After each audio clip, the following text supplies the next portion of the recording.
On January 3rd, 2024, Happy New Year to everyone. So happy to see you all. I hope you're doing really well.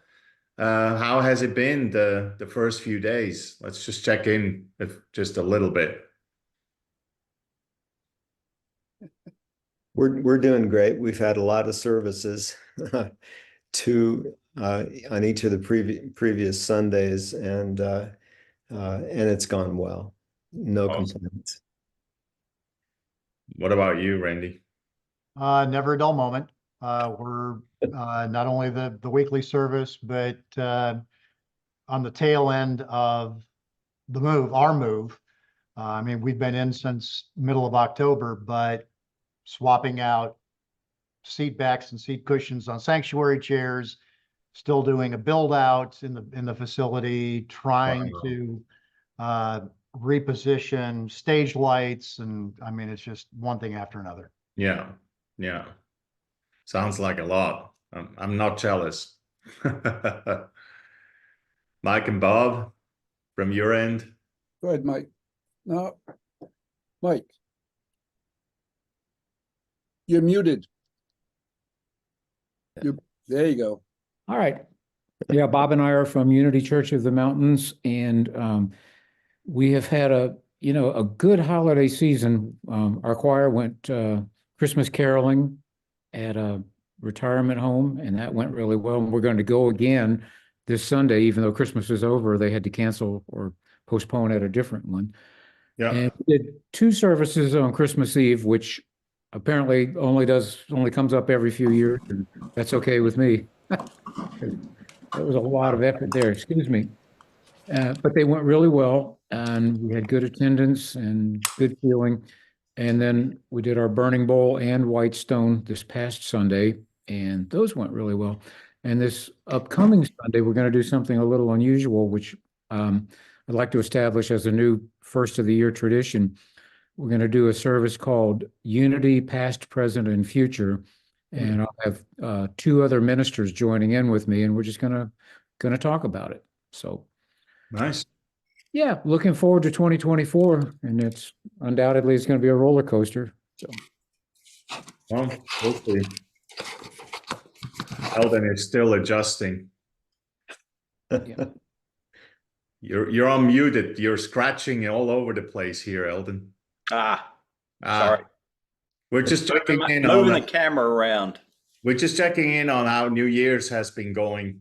You want to share a little bit what's going on?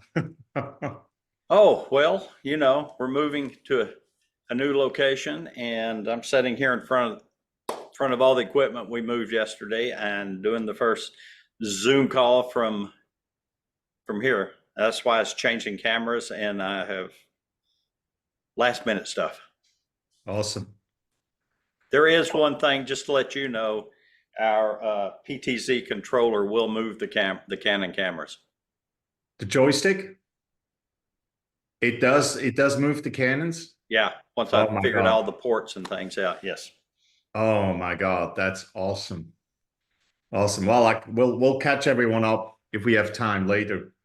But in heaven. Oh yeah, man, that thing looks beautiful. You want to show it real quick? Let me You hold it see. to the camera. Oh, well. In the meantime, I'll get us started in prayer. How about that? And then we move. There you go. No, there it is. Yeah. Oh.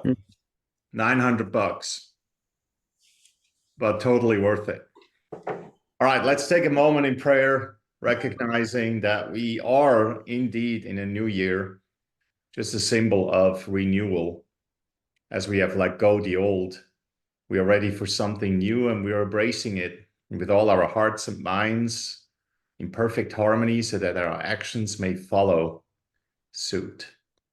And so today we're moving into this meeting refreshed, and even if we are a little tired, hopefully inspired enough so we can recognize today's topic, the future in 2024. And so as we come together, we continue to be grateful for each other's expertise, experience, opinions, and inspirations that they bring to this meeting that will not only help us, but everyone who watches the recording and is inspired to follow along, allowing technology to support our unity movement in the best way it can. And so it is. Amen. All right, so I got to look back real quick. I always have to be reminded what the topic is that we decided to do. And now I have to look for Lane's thing because she found out, unless I already dropped it. Hold on a second. Tech team meeting topic. What to look forward to in 2024. I'm not entirely sure how we got to that topic. Does anyone remember? Who came up with that topic? Reveal yourself. Well, we can go along with that topic, or we can just talk about anything that we would like. There's Lane. Lane, we have the topic, but now we don't remember why we even came up with it. Do you? It was just like last second, what are we gonna talk about? Okay. Yeah, I figured that. Well, let's open it up. Maybe if either you want to talk about what to look forward to in 2024, or maybe you have something else. That's what this tech meeting is also about. If there's anything that you're struggling with or you're challenged with tech-wise, let's just maybe open it up to that as well. Anything you would like to share, anything you would like to ask. I have an issue, but I don't think there's a solution for it. My issue is that our chapel gets full, particularly around Christmas time, and no one wants to sit in the front 2 rows. And so when I'm shooting it, it looks like the chapel is empty. It's awful, awful, awful. You are preaching to the choir with that one, brother.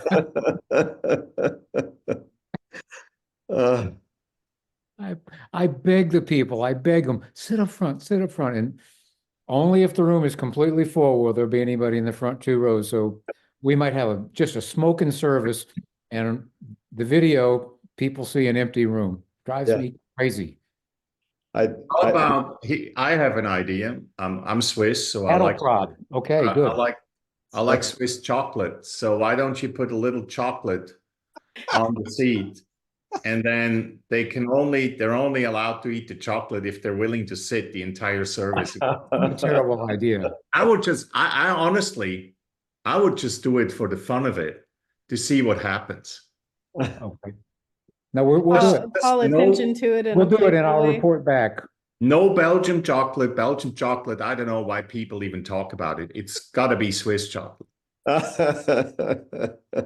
Just offer it to them as a reward. You get a chocolate if you sit in the front 2 rows. Yeah. We used to have a discussion about how many Unity people come in after the service starts, and we would jokingly say, well, we'll give out raffle tickets to everyone who shows up on time, but that never happened. Here's another idea, and I'm not too familiar with the Jewish faith and everything, but I did hear that in the synagogue, often the front seats are actually reserved for those who give the most. It's almost like you're buying your seat. I've heard that. I don't know if it's true or if it's just a really bad joke or whatever, but I've heard this several times that those who are big tithers, they actually get the front seat so they can be closest to the action. And you know, if that is something valid, then sometimes you almost have to do the opposite, right? So it's the same with volunteering. If you don't ask for any commitment from volunteers, then often you struggle with volunteers. But the more you actually ask within reasonable, boundaries, we want you to have this commitment, we want you to do this, we want you to do that, then actually volunteering has shown to go up. So maybe that's the way to do it. And they said, if you want to sit in the front seat, not everyone can sit in the front seat. You know, you have to be either a volunteer leader or you have to be, you know, whatever. Maybe put a requirement there, or you know, sell the seat. Just I had a summer intern job in Washington and went to the Catholic Church in Georgetown because I was staying with a relative there. And the Kennedys had a big pew right in the front with their names on it. Mhm. yeah, I mean, I actually believe it could work. You know, may not necessarily be money inspired, but it could be inspired by something else. I still like the chocolates. Yeah, Chocolates, I like that. That's I would like to. I would try the chocolates. Yeah. Anything else anyone has to share or questions about? Well, I am very interested at some point if you could share about how you're doing church in a box. I did it for years, and we had some things that worked for us, but I'd love to know what you're doing. Before you do that, could you describe what you mean by that phrase? I haven't heard that before. Oh, okay. It's a term that we used when we had to rent a facility that was not the church itself, and because in our case there were zoning problems and other things that kept us out of the church for about 3 years. And so we had to rent other facilities and haul everything over there, set it up every Sunday, take it down, bring it back. And so yeah, that's what we call church in a box. Okay. Yeah, I'd be interested in hearing about that. Well, you know, we are not a church in the box. We actually renting the facility and we can leave our stuff there. Wow. But we have the ability to be a church in the box. Eldon, do you have a way of showing the rack system at all? I should be able to pull the camera out. It's not very lit up, but let me see what we can do. Eldon is already in a new location. He's kind of like hooking up a third PTZ camera to have a shot of the piano and the drums. So John Marie, are you actually renting a church? Is it a hall? Is it a forefront? What's the, We're renting several. We're renting the sanctuary. We're renting a big room for YFM. We're renting a choir room for our choir practice. And you know, just basically we can kind of use the entire building. They're not really that because they have to cool the building anyway. You know, because it's a pretty Yeah. large building. so it's an existing church that you're renting when they're not using it? Yeah, it's a UCC church. I'm going to mute Elvin here. Now, are they still meeting on Sundays or are you? Yeah, Sorry. we're shifting from an 11 o'clock to a 1 o'clock service. Okay. So we're going to see how that does. So we used to have an 11 o'clock and then we would have fellowship with kind of like, you know, like a lunch spread, which I never liked because it was not volunteer driven. It was not congregation driven. It was just one person who's always doing all that. So we got rid of that. We no longer do fellowship after, but we're actually encouraging people to do a lunch, go to lunch and then come to church.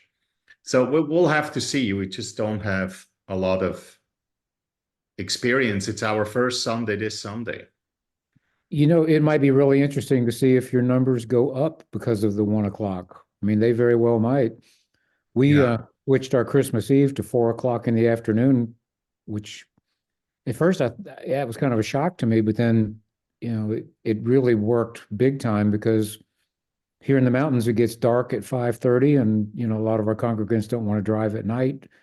The younger ones want to be with their families. So, you know.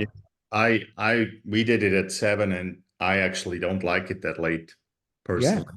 I much rather have it earlier.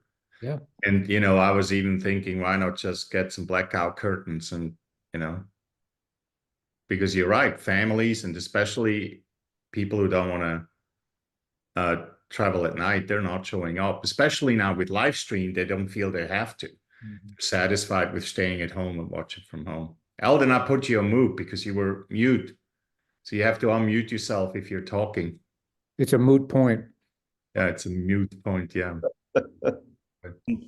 No, I haven't been talking. I've just been rattling cables. Yeah.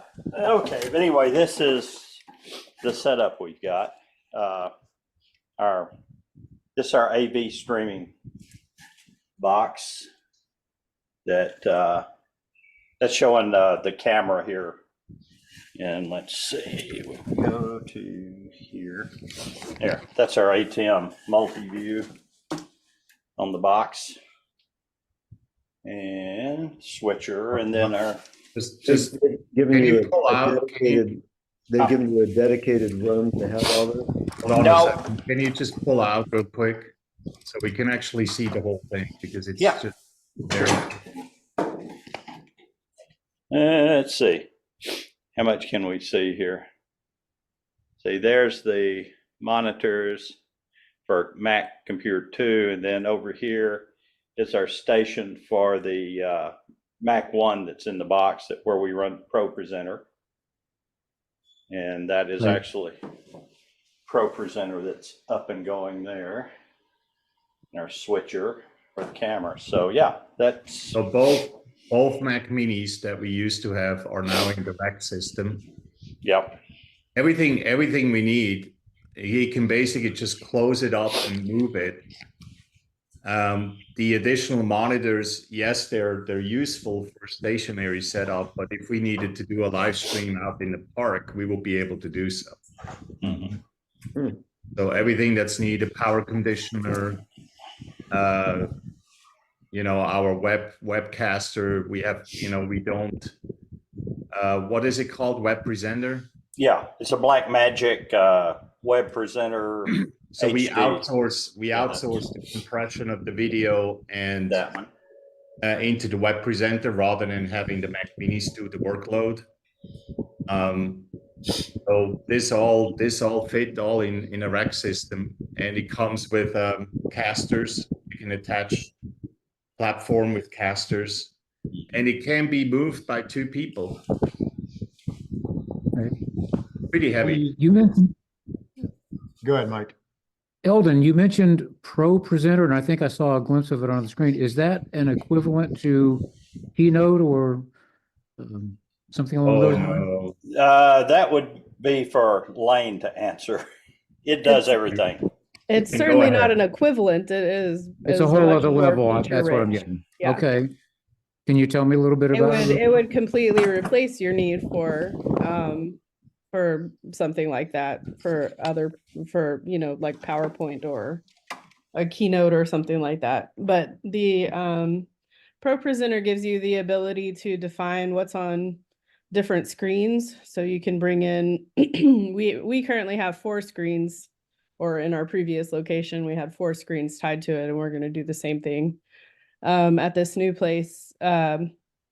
So we have a live stream view, a Pro Presenter view, or I mean a projector view, and then we have a stage screen, and then we had a foyer TV that we actually had one in the foyer, in our foyer, and one in our fellowship hall that were mirrored. So they did the same thing, but they just ran an announcement loop the entire time.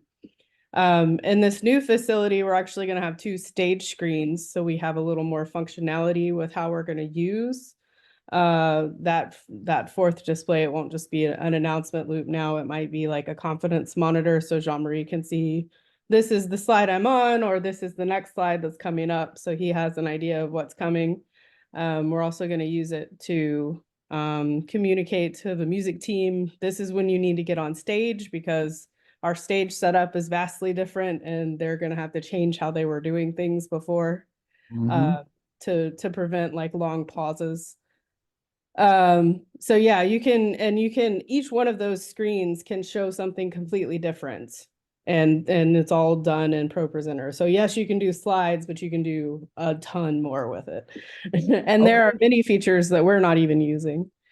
Lane, Like how are you, I'm sorry, how are you connecting the various monitors to ProPresenter? Is it all HDMI or are you running?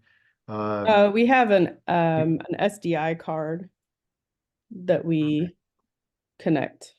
use for connection. Okay. Yeah, it's a Black Magic Designs Duo 2. It's got 4 SDI outputs. And we're using one of the SDI outputs to feed our streaming box. And then the other 3 is what we use. Well, we had been using them for the stage monitor, the projector at the front of the room, and then we shot it down to the foyer and down to our fellowship hall. But here we'll be using it just for the 2 monitors in the back of the sanctuary and the projector. Okay, so the SDI runs over Ethernet, over a Cat5 or Cat6 No. converter We're- into the TV? Oh, that's coax. STI is Yeah, it's just coax. All coax. Mhm. Okay.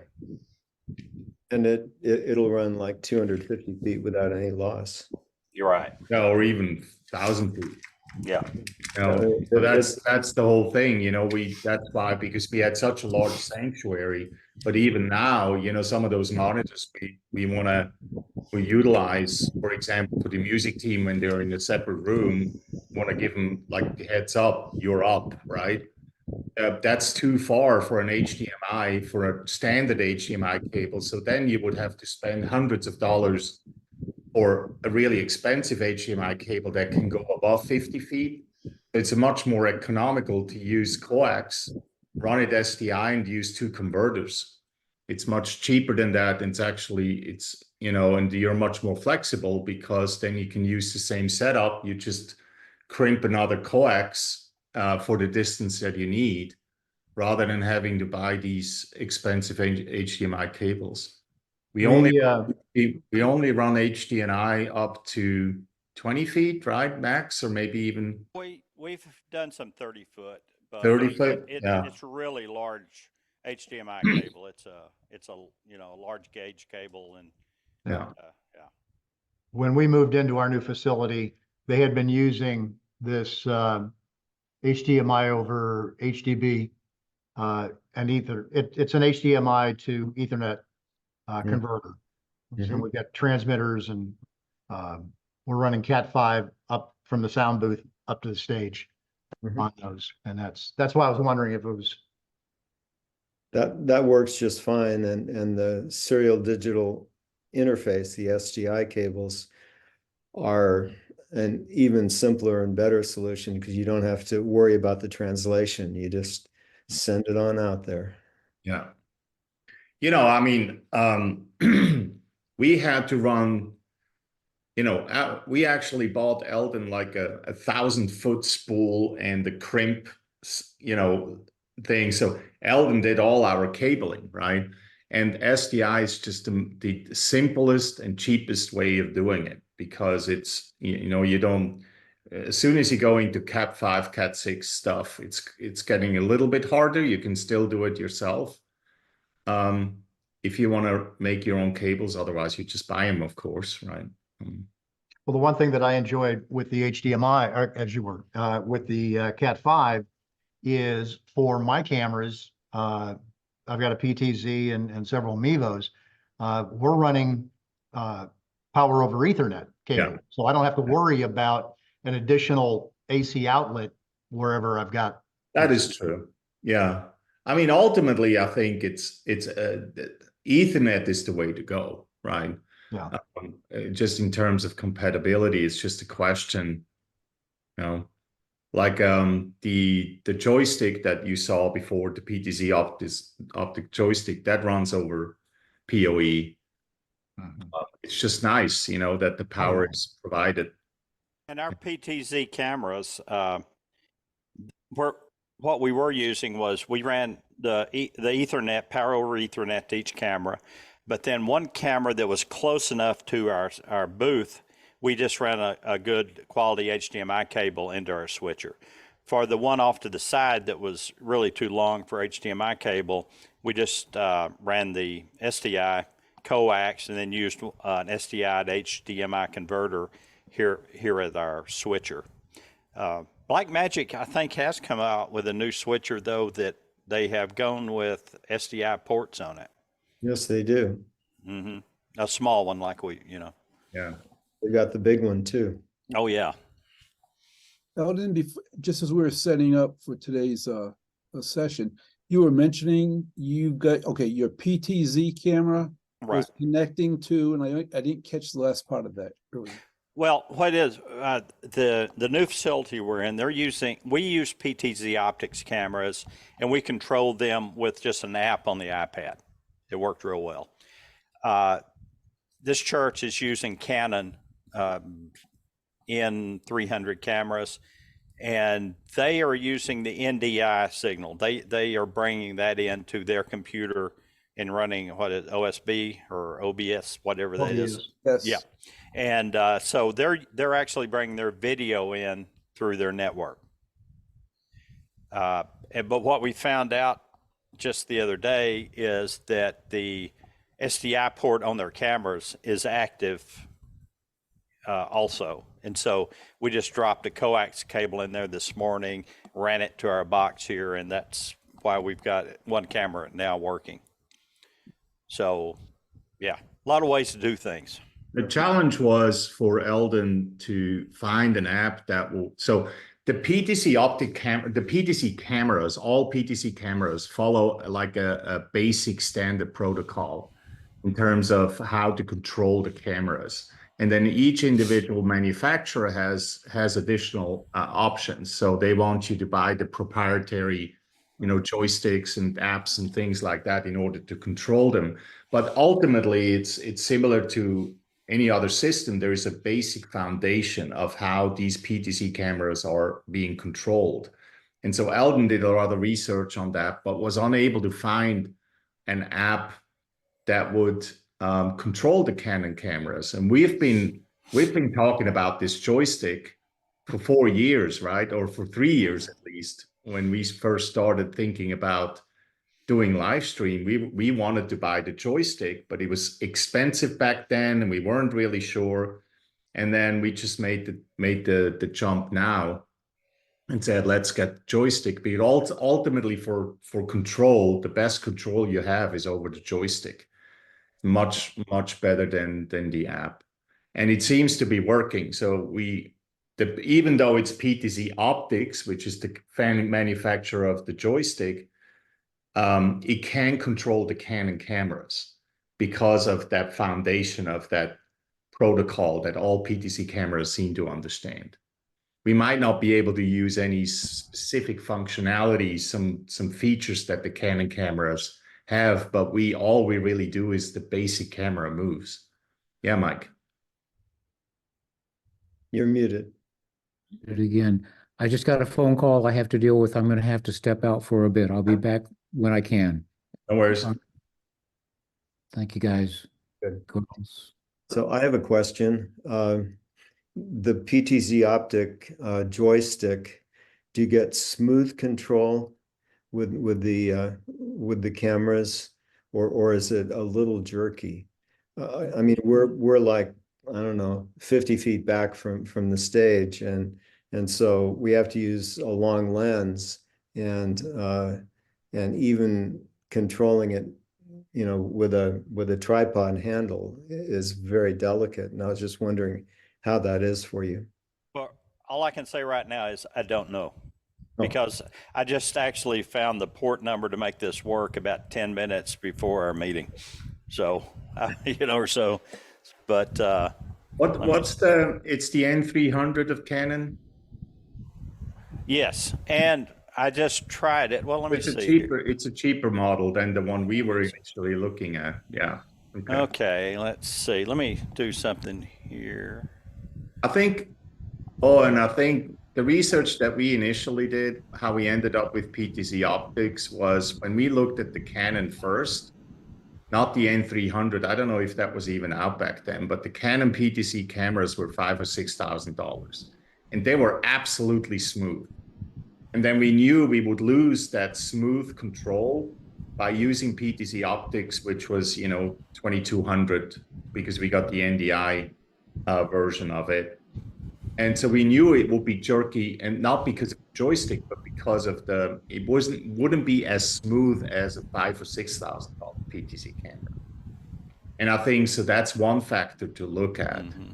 My expectation will be that we might still have a little bit of control issues, but not because of the joystick, but because of the camera, because of the way they just build them.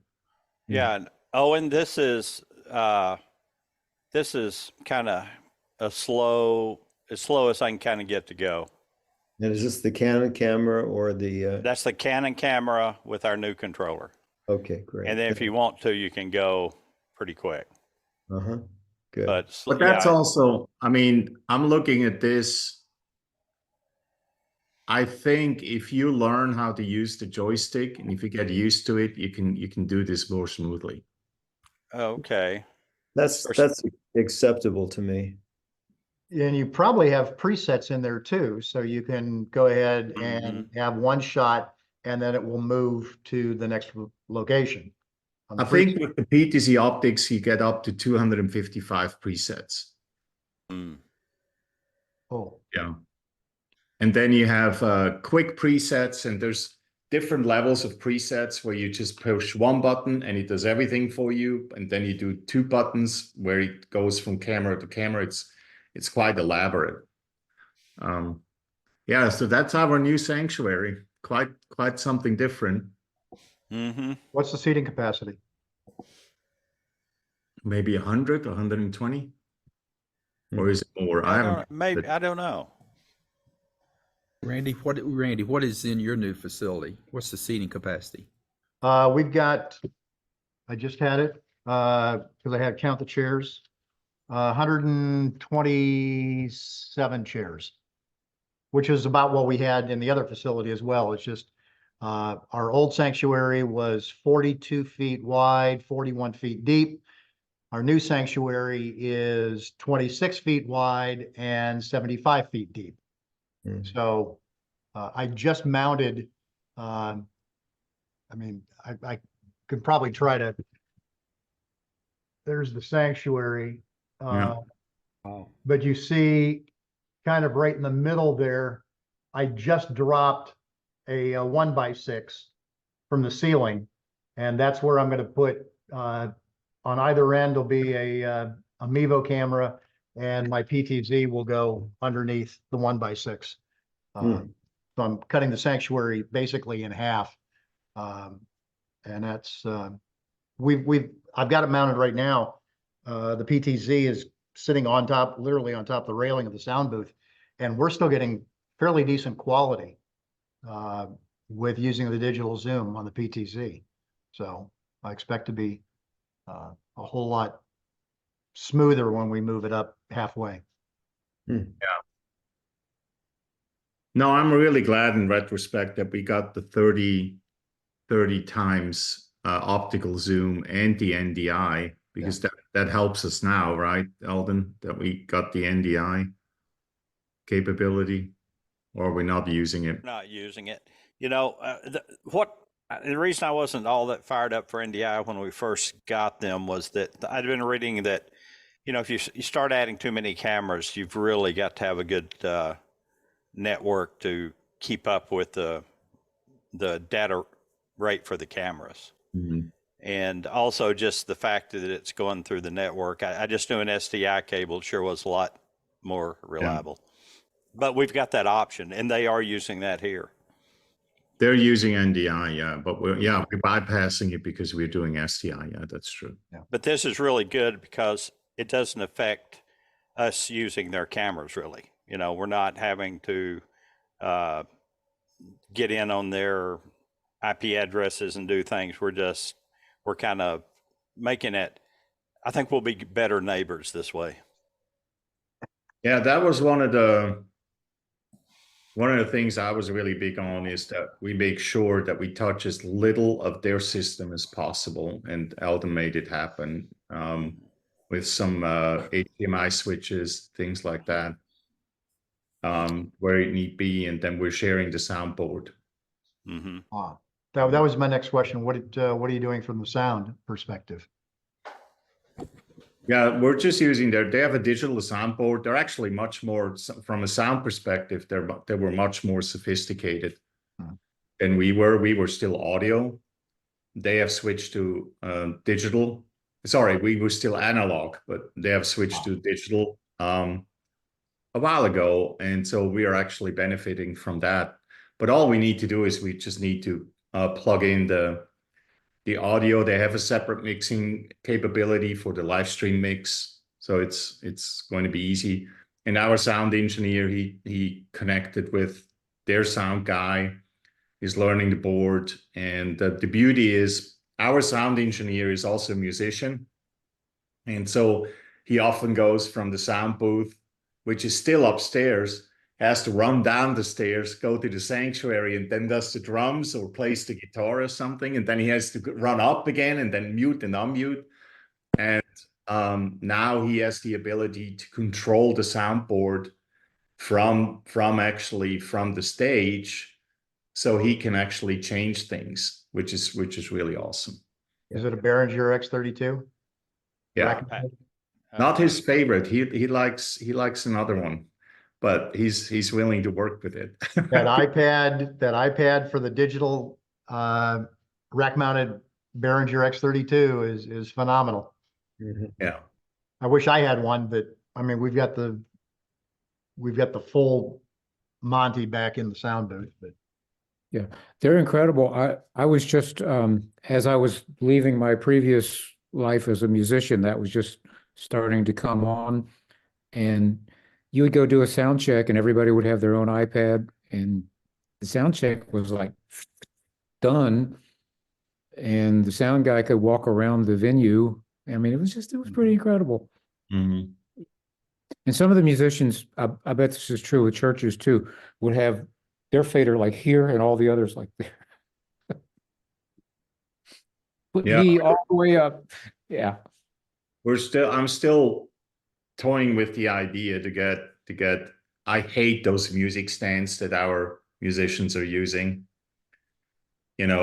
because they're just filling up the stage, and then, it's kind of, we're all getting in each other's way. So they have the mic stand, and they have the music stand and all that. So I'm looking forward to eventually get the, mic stand iPad For everyone. thing where it's a little bit easier.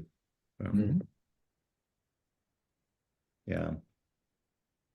You it's guys a mentioned challenge. Sky St. John earlier. Did I hear that? Yes, I went to the first Unity Music Conference I ever went to was in St. Petersburg, and he was a presenter there. And he very strongly made the point that if I'm paying you as a guest musician to come in, don't even think about having a chart or a music stand in front of you. Wow. Who is this? Sky St. John. Oh, he yeah. was- Yeah, Yeah. What's unique with our music team is they're all volunteers. Right. But when you bring in a name of some I sort, mean, there's no question. If we pay someone, they better know it by heart. But yeah. it works for us with volunteers, and I think you need to give them a little slack on not question. knowing it by heart. And we're trying with some of the music. We're trying to use the stage monitor and just feed them the lyrics. But I think it's just more comfortable looking down instead of 60 There's no in doubt. front of you. Yeah. There's no doubt. We have a choir, and even there'll be a chart with one line on it because it's a chant, and they'll be doing this. Uh-huh. Yeah, We've been Sky, slowly Sky moving Top. Sky towards Top. digital. It's not only is it one line, but it's also up on the screen, and they'll still be buried in the book. Sky taught Challenge. homiletics, and he insisted that all of his students be off book. He Who said, did? Sky St. John Yeah. taught homiletics, and he said, if you can't look people in the eye, if you're tied to your script, you can't make as good a connection. Boy. That might be the next evolution for our music team. What do you think, Lane? Lane is part of the music team too. With the choir, whenever we sing songs where we're just doing, like the background vocals for something, I'm always like, what if I put the words on the screen so then we don't have to hold our notebooks? And there's always people that are really uncomfortable with that. Yeah. But Yeah, yeah, if you could afford it, iPads for the band, if you have a band, if you're lucky enough, you know, this is a iPad Pro 12.9. It was $1,000, so it's a fair amount of money, but it would clean up the look. Yeah. As just about much as everyone I'm has. against, as much as I'm against paper, it beats the $1,000 for sure. We have started to have serious discussions about that migration. The challenge, I've got two challenges. One, from a business standpoint, you can pick up tablets. We're a Windows Android shop. So we can get 10-inch tablets for $150, $200 a piece. It was the software that for the repository for the musicians to use. And we're slowly getting the repository build up so that we've got the repertoire, the catalog, if you will. But we're also finding that the musicians will have 3, 4, 5 copies of the same chart based on different keys, because whoever is singing the vocals, it may be this, Deborah may want it in C, and Vashti may need it in, that's too high for her, so she has to have another one. And and the musicians want to be able to annotate their individual charts. So it's finding the balance of, if Ron, my bass player, wants to annotate something, and Nick, who's my drummer, wants to annotate something else, it's just, we're still working that subtle nuance. Okay.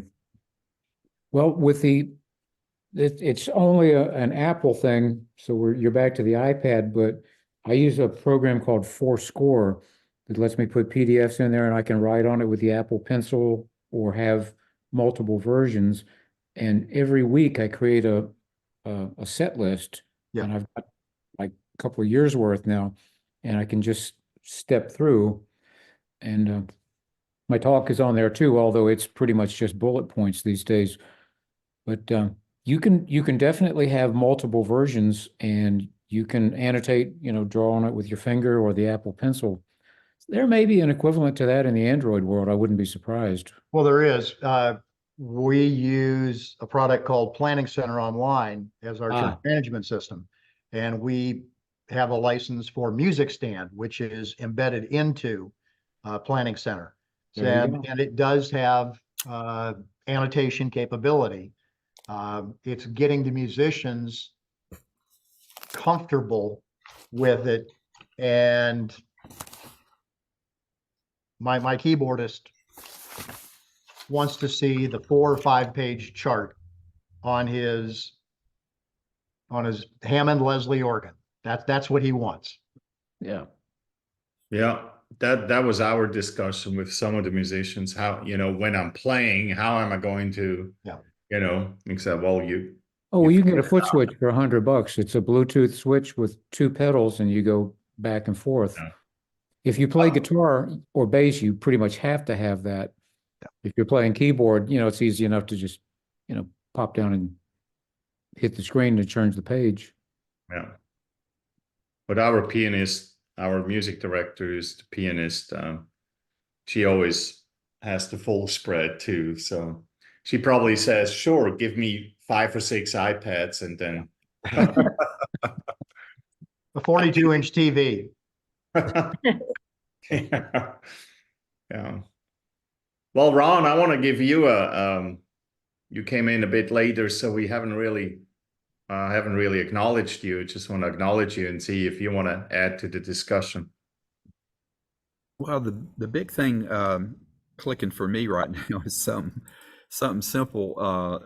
It's trying to tolerate Windows 11. Is anybody using Windows 11 yet? Yes. Yeah. You like it? Don't like it? What's the deal? I mean, it seems to be a fact of life now. I don't think we have any choice. Microsoft is pushing us You that have way. choice. You always have a choice. Yeah, you go to Mac. Apple is a Go to really Apple. No, that's not a choice at this point. I know. If I had it to do over again, I could, but the church can't do that. Oh, Yeah. God. Yeah, maybe in my next life I can do You're that. you're asking for the pain, so there you go. Well, I'm it's, just teasing. I know. It's Our church computer uses Windows and Wirecast, and we've gone with Wirecast with Windows 11, and it works fine. I haven't had any problems with it. But I waited until they got some of the revisions taken care of, as I always wait with Apple as well. yeah. I don't jump in right away because inevitably something's not going to work. Yeah, Yeah, I just got a new computer for our PowerPoint. We use the PowerPoint for the slides and Mhm. interfacing that with we run vMix is what we use for our live streaming, and just interfacing that. I got a little bug there for some reason. Ron, Yes. okay, if you are running vMix, there is a tutorial. Look for Windows 11 and vMix. Heath, one of the co-founders of vMix, did about an 11-minute video on settings in the audio version or the audio modules of Windows 11 that you need to change. Okay. Thanks It's for that. the AI enhancements that Microsoft put in Windows 11 that are having problems with vMix. Okay. I'm not running. I'm not. I wonder how that will affect. I'm not running Windows 11 on the vMix machine. Oh. Just on the PowerPoint machine. But I'm using the NDI to get to it. So there's something going on there I hadn't figured out yet. So Yeah, I've got a brand new Windows 11 machine that has a vMix backup or has my alternate vMix license, and I'm trying to get the soundboard connected to that new box before I can do anything else. So I'm having challenges with that. I think Tom Sinclair. He told me to stay away from Windows 11 still if I can. So I'm trying to do that. Yeah, we had some similar issues upgrading to the latest OS when our VNC stopped working properly. It would hang like sometimes seconds after logging in. And I finally decided to use real VNC. So bypass the internal VNC from the OS and test it out, and that seems to work fine. So we have to pay for it now, but at least it's stable. Even before we upgraded, there was always sometimes it would just hang for no reason, and then I would have to. We have a remote controlled power system, so I can log into the power system and shut down each computer individually. So I hate shutting down computers, without properly shutting it down. So now with the VNC server, it seems to be fine. But so just to be real here, Apple is also not perfect. So we're running into issues as well. Yeah. That's the first time I've ever heard an Apple user say that or Mac user say that. Yeah, we're very tight knit and We drank the Kool-Aid. Yeah. oh yeah. I'm just being quiet at this point. What I like about Apple is I used to work for IBM for years back in the day, and when anyone had a problem, they just had one place they had to go, and the same is true with Apple. If you have an Apple device, you're running Apple programs, the Apple operating system, the Apple computer. If you have a problem, you just pick up the phone and they'll take care of it in one way or another. And that's definitely not true with Windows. I switched to Apple because of my wife, and after 17 years of working with PC and I had an XT when it first came out in 1983, started programming on that. And then in 1999, my wife kind of like forced me to buy an Apple laptop even in 1999, $7,500. And we had to rent it. We couldn't even afford buying it. And he said it took me, and I was a proud PC owner, PC laptop, right? So we both had laptops and we would work on the same table facing each other. But then I got up very early in the morning. That's what I still do today. And my wife would sleep in a little bit later. What happened after 1 month is I put my PC on her side and I grabbed the Apple and started working on the Apple. And since 1999, I never looked back. I never went back to PC. And I'm still convinced I'm saved a lot of heartache sticking with Apple instead of PC. What was $7,000 in 1999 money worth today? Oh, I don't know. You know, that was in Switzerland. We pay a high price in Switzerland too. Yeah. Well, I'm just yucking on everybody. I mean, there are lots of people working PCs and doing just fine with them, but Yeah. but I love my Apple stuff. I do. yeah, me too.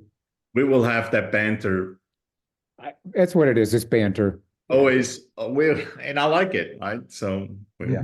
that's how this works. Well, we're almost out. We're almost at time. Let's shift gears real quick for next month. Any ideas what we want to talk about? What we want to dive into? Anything new on the horizon? Before we do that, can I ask a quick question? Or Are you seeing any numbers of who are looking at the recordings? The recordings of these meetings? Do you have any indication at all? that will be a Lane question. I don't really look at that. Lane? I don't know how easy that is for you to look I up. don't know off the top of my head, but give me 2 minutes and then I'll find out. No, it was just it was a curiosity. No, I just need to go to YouTube.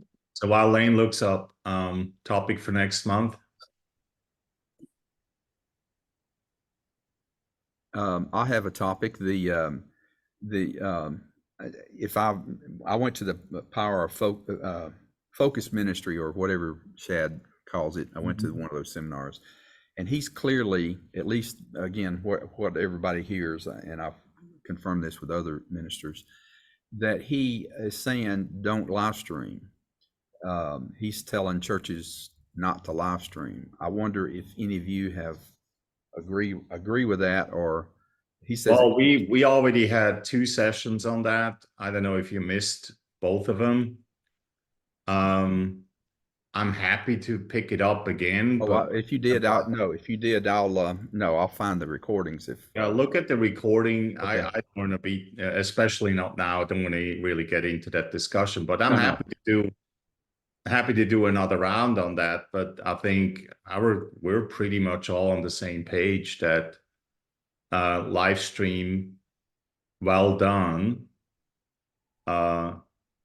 is positive.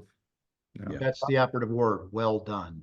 Yeah. Exactly. Shad didn't say don't live stream. He said don't live stream unless you can do it well. Because if you put out something that looks really, cheap and terrible, it does more harm than good. And he wasn't just talking about technical expertise. Right. He's also talking about supporting the live stream with communication with the people who are online, so that they're actually having an active experience rather than a passive experience, which I think was his issue, that when we just look at something on the computer or on TV, we're passive. And So let's do this. Let's have our next topic. Lane, you will write this down for me, will you? Sure. How to do live stream well. And then we don't have to go into what Chad says or doesn't say or what anyone else says. Yeah. Then let's just talk about how are we defining a well done live stream, and where are we lacking in our experience in our churches where we feel we could do a better job. How about that? very That would good. be wonderful. How do you engage the people? You know, Hmm. no matter how good the technical quality of your live stream is, if the people, like Owen said, if they're just sitting there watching, that's not as good an experience as being in the room. So Mhm. I like that idea. That would be useful. Yeah. How do we do live stream well? And then we can talk about how to engage people. Lane has something to talk about there because we have a dedicated volunteer that does social media during that time. So that's one way of doing it, but we can talk about this a little bit more. But I also want to open it up to maybe somebody, I don't really know how to effectively put in the slide. And then, do I do picture in picture? Do I do full slide? What is one versus the other? Losing the connection for the audience to the minister when the slide is up and the minister is hidden. Those are things I think that are worthwhile talking about. What is in our opinion, a well done live stream, and where can we improve? Yeah, that'd be good. Oh yeah, going back to Lane, do you have an answer for Bob? They typically get about 7 to 10 views Oh, and between 3 and 500 impressions. I don't really understand what impressions is, but I guess people saw it and then decided not to watch it. I don't know. I appreciate that. Yeah. Good. And if any of you, I no longer do Facebook. I'm just tired of it. But if any of you are in the group and if you want to promote this monthly call, please go ahead and do so. Share the link. Anyone is welcome. We're not hiding. We're open to everyone. Come listen in. Even if you don't feel like you have to contribute anything to contribute, you can just be here, listen in, ask questions. I think that alone can be valuable. So we're a little bit away from going viral, but A little bit. It'll happen any day now. it'll happen.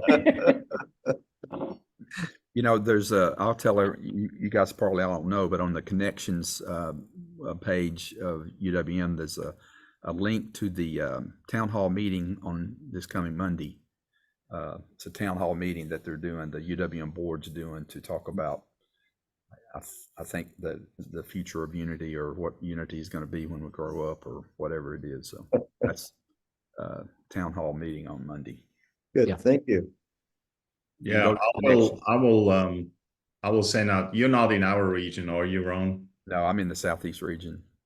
Yeah. So we did a survey which ended up being national rather than just in our region. We had almost 200 responses on asking anyone really, do you want to be Christian based? Do you want to be universal spiritual? So we're going to share those results with UWM and UWH. And I'm also going to send out a newsletter Good. about those results. And Interesting. so that there is some data from the field, because right now there's very few people making a lot of decisions. It sounds like, I hope not even checking in what we in the field say, right? Or have to say. So it'll be interesting. Yeah. There's a word. Good. It will be interesting. Yeah. All right, Thank you, guys. John Marie, for everything you're doing. May you live in interesting times. Yeah. Sure. There are interesting people living in interesting times, doing interesting things, right? And you take this however you want to take it. Okay. Hey, if I wanted to share UMass, Unity Ministers of the Mid-Atlantic States, I think there are a fair number of people who would like to participate in this tech discussion. Yeah, Would I anytime. just send them the Zoom link next time around when you Yep. send it? Yeah. Okay. And if you want to be in the distribution of this Google Calendar invite, Okay. just if you don't get an invite automatically to this team meeting, just put it in the chat right now. And then I'll add you to the distribution, and then you get an automatic email. Yeah. Okay. Great. All right, meeting guys. today. You have a wonderful month. All right. Enjoy, and I'll see you in February.